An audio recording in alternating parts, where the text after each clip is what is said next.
আর কালো খোঁজ না করে ফেসলা করে এজন্য সংশ্লিষ্ট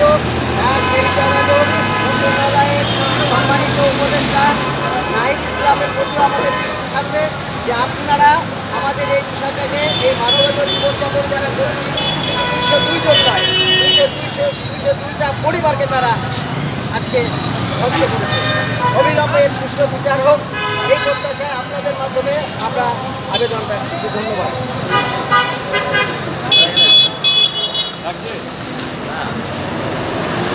কতগুলো আপনারা এরকম সারা দেশে আছেন আপনাদের? 159 জন। 159 জন। এই 159 জন আপনার কি পরিমাণ অর্থ পাবেন? এটা আমাদের ধরেন 3 বছর 3 মাস চলছে।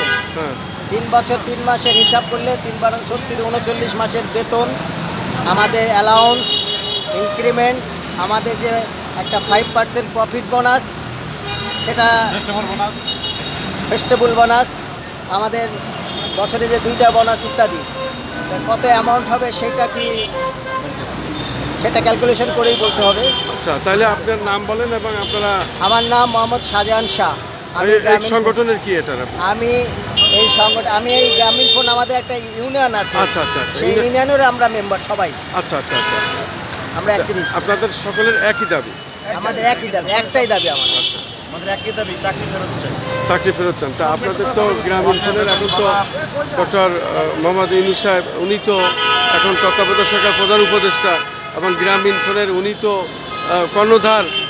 তা সেখানে আপনারা কি অন্তর্বর্তী সরকারের কাছে কি দাবি জানাচ্ছেন ওনার কাছে? অবশ্যই দাবি জানাবো। উনি তো গ্রামীণ ফোন কর্তৃপক্ষের মধ্যে স্বৈরাচারী কর্তৃপক্ষ না।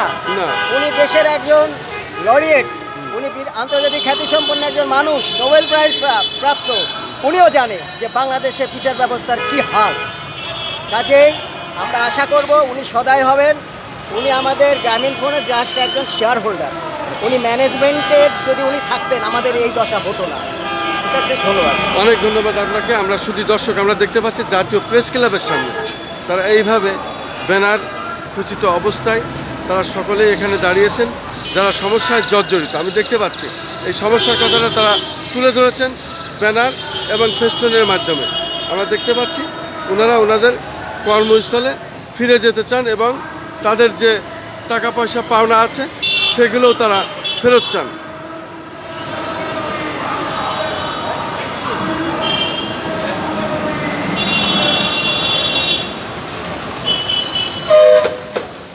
আমি খন্দকার মাসুদুজ্জামান, জাতীয় প্রেস ক্লাবের সামনে, রাজধানী ঢাকা।